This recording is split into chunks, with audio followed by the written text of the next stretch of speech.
A question came up this morning about sliding windows, and I wanted to address that in a really quick tutorial here on how to create custom sashes for sliding windows.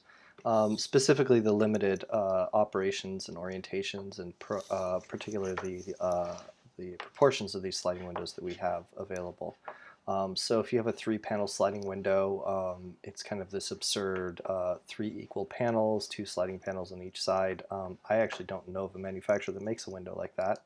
Or we have this two-panel sliding window that's just sort of a default standard two-panel window. There's a mold sliding window. It can be useful, but it's basically just two windows mold together, factory mold windows. We also have some options for fixed windows, for these ribbon windows.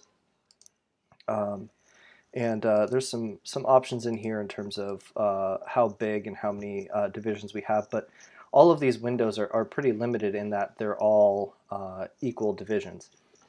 So here I have a 5x8 sliding window, and let's say that we had a 5x8 sliding window and we wanted, instead of three equal divisions, we wanted 2 feet on each side with a 4x5 panel in the middle. So to create that, we create a custom sash for this, basically. We would call this a fixed window instead, oddly enough. First thing we would do is we'd come into the fixed windows and we would assign this to be a fixed window. Notice that rather than clicking on the fixed window, I'm not just clicking here because it's going to change the default settings. It changes the size, it changes the reveal and the exposure and everything else in the window. I want to actually use the settings of this window and inject them into the settings of this window. So I'm holding down Command Option and clicking on Fixed Window 21 here. And that gives me a nice big 5x8 or 8x5 rather picture window. Now I want to represent this as a sliding window, so I've already modeled out a couple of sliding window sashes here, and if I take a look at those in 3D, you'll see that I've got my middle sash, my interior sashes, and you can add as much detail to these sashes as you want. It's just important to note that these are the portions of the window inside the frame.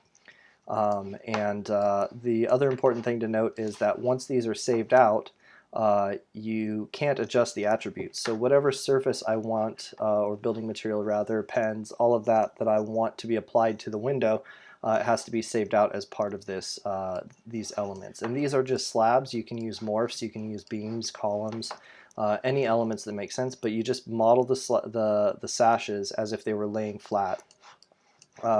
And then the other thing to note is that it's important that the bottom of the lowest most slab that you're modeling is at 0 to home story and or 0 to project 0. That way the window sash actually aligns properly with the window unit. So from here I'm going to go into my floor plan view and I'm going to go to File, Libraries and Objects, Save Selection As, and in here I'm going to define that as a window sash. Up at the top it gives me an option to save this as a window, which I don't actually want to do for this. I just want this to be a sash for the window that I've already placed. So I define that as a window sash. I'm just going to call this sliding window, 8 feet by 5 feet, and closed. And then you get this message here saying that this is available for all relevant elements that will recognize it. So I say OK. Let's go back to our 3D view here and we'll apply it to this fixed window. So under the sash options of this window, frame and sash, where are we at here?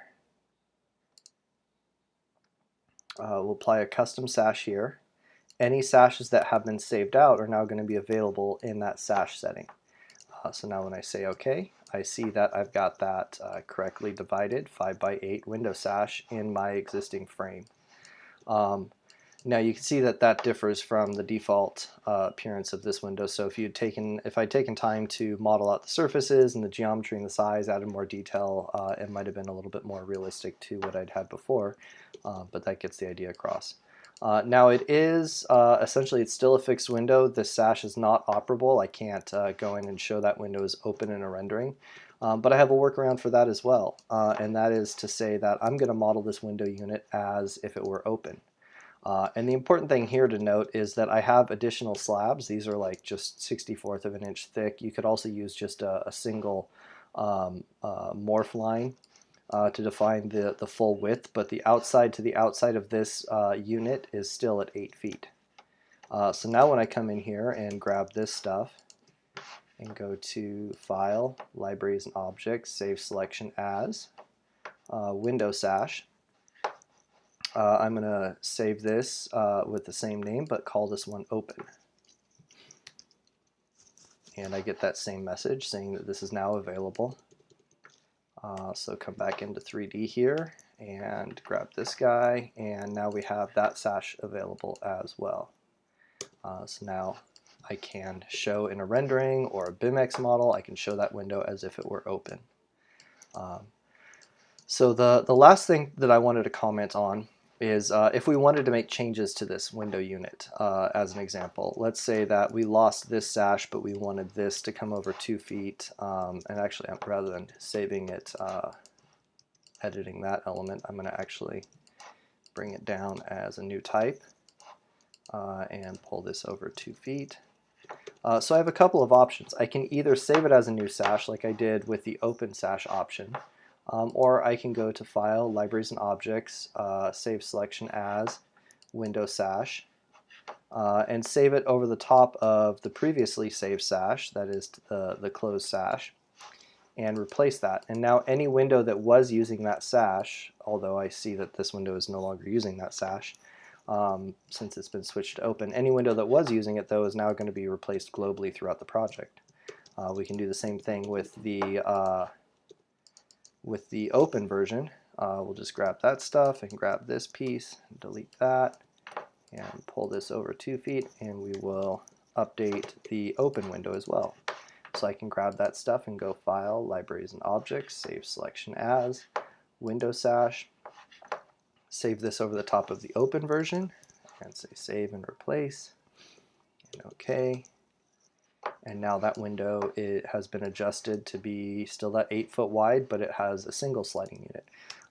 And you can pretty quickly and easily track down and switch out the sashes that need to be open versus closed. It's maybe not quite as fluid as just grabbing the pink hotspot on these guys and opening it up, but it does give you the ability to have those open for BIMX presentations, for example. Anyway, I hope this is helpful, and talk to you next time.